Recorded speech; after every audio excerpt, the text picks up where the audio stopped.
Hai teman-teman anak-anak, pagi ini kita melanjutkan pembahasan kita. Kalau kemarin kita melaksanakan penilaian harian ya pada PH1 untuk tematik 3C-nya, hari ini kita melanjutkan pembahasan kita di subtema 3, pembelajaran 1 dan pembelajaran 2 ya. Kalian bisa lihat di buku kalian pada halaman 64 ya. Di sini sudah diceritakan poin-poin pentingnya. Pertama yang akan kita bahas adalah tentang bahasa Indonesia, yaitu mengenai perubahan wujud baik itu mencair dan perubahan wujud dari benda cair kepada ataupun membeku ya. Di sini sudah dituliskan ya. Kalian bisa perhatikan beberapa benda yang ada di sekitar rumah kalian ya, terutama untuk perubahan wujud yaitu membeku atau mencair ya. Kita bisa mengambil contoh. Kalau mencair itu artinya adalah perubahan wujud benda dari padat ke cair ya. Kita bisa ambil contohnya seperti batu es ya. Batu es itu terutama kita ambil dari freezer, itu bentuknya membeku ya atau padat ya.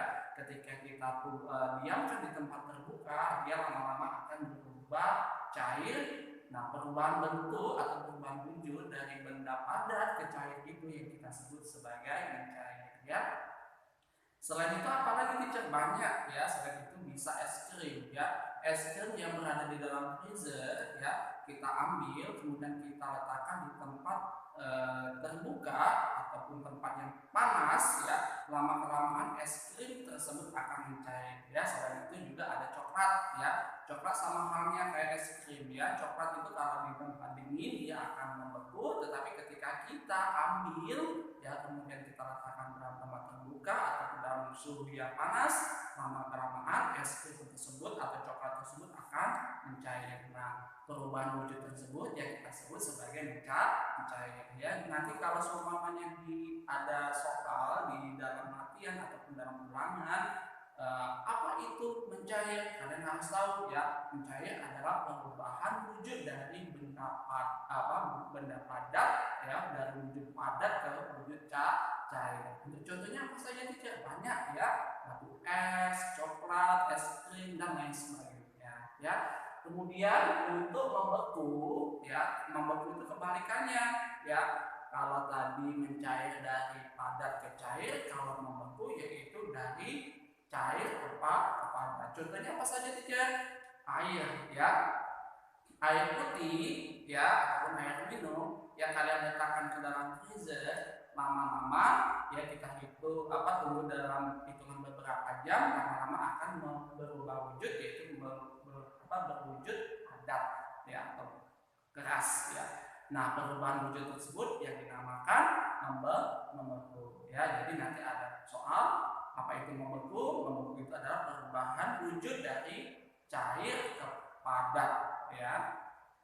Kemudian selain air, apa saja teacher? Banyak ya. Selain air juga kita bisa, di sini ada contohnya agar-agar. Agar-agar itu ketika kita panaskan ya, kita masak ya, dia wujudnya cair ya.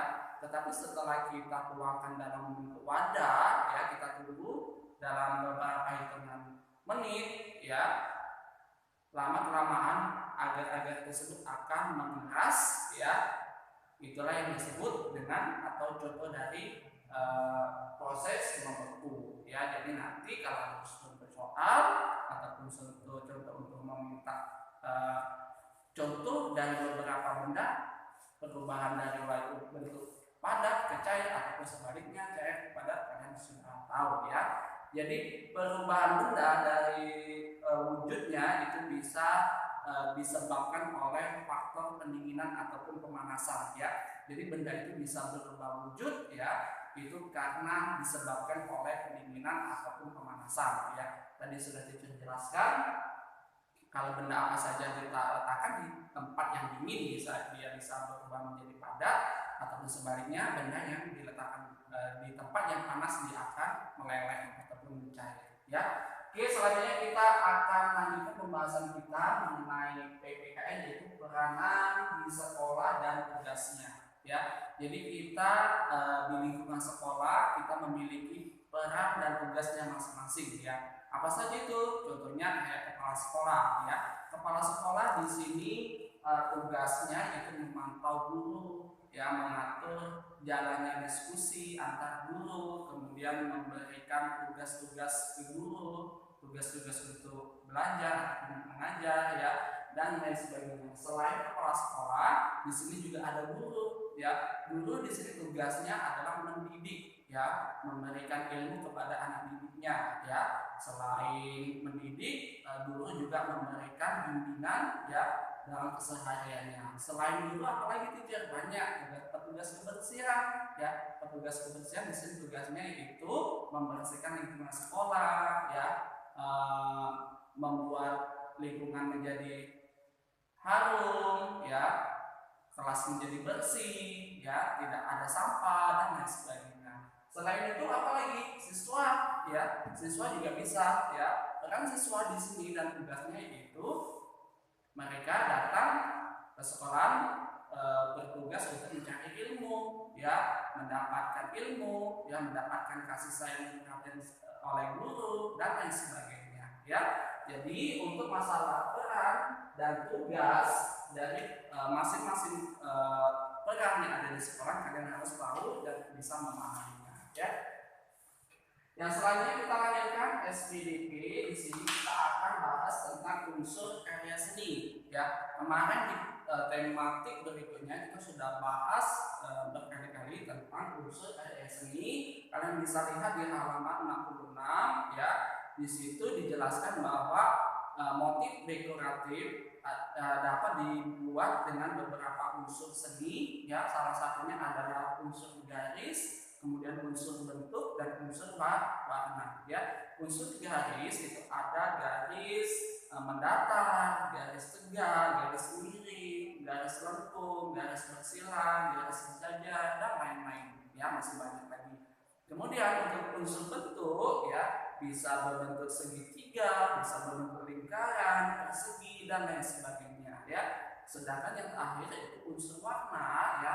Warna itu bisa warna hitam, warna merah ya, kemudian warna hijau, kuning dan lain sebagainya. Di situ dijelaskan perpaduan antara warna kuning dan warna merah akan menghasilkan warna oranye ya, kemudian warna kuning dipadukan dengan warna biru, dia akan menghasilkan warna hijau, dan selanjutnya adalah warna merah dipadukan dengan warna biru akan menghasilkan warna ungu ya. Jadi ketika kita ingin menggambar unsur karya seni, kita bisa mempadu-padankan unsur-unsur, baik unsur garis, unsur bentuk, unsur warna, sehingga karya kita bisa menghasilkan karya yang bagus, yang indah ya pastinya ya. Oke, kita lanjutkan pembahasan kita, yaitu matematika. Di sini kita akan membahas soal cerita yang berat. Kalau kemarin kita belajar berat, maka tugasnya teacher suruh kalian untuk menimbang benda-benda yang ada di sekitar kalian menggunakan timbangan. Apakah sudah dilaksanakan? Ya, itu hanya sebagai bahan tugas di rumah dan tidak dinilai ya. Oke, hari ini kita akan menyelesaikan soal cerita, yaitu yang berhubungan dengan berat. Ya, di sini teacher sudah kasih soal. Di dalam freezer ada 3 bungkus es krim rasa coklat dan 2 bungkus es krim rasa stroberi. Ya, ada 3 bungkus dan 2 bungkus ya. Masing-masing es krim coklat beratnya 250 gram, sedangkan es krim rasa stroberi beratnya 180 gram. Pertanyaannya adalah berat keseluruhan es krim tersebut berapa ya? Nah, kita harus selesaikan bersama-sama. Ya, di sini ada es krim rasa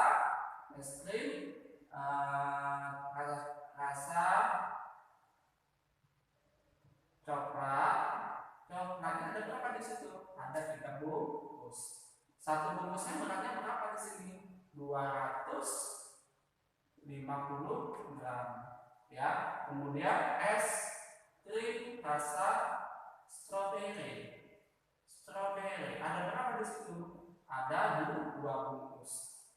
Satu bungkusnya berapa beratnya? 180 gram. Oke, kita kalikan.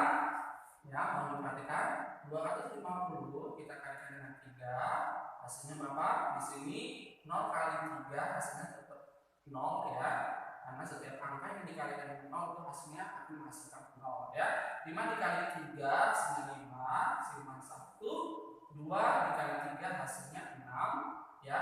Ada simpanannya 1 berarti nilainya itu 7. Berarti nilai di sini adalah 750 gram ya. Kemudian yang kedua, 2 dikali 180.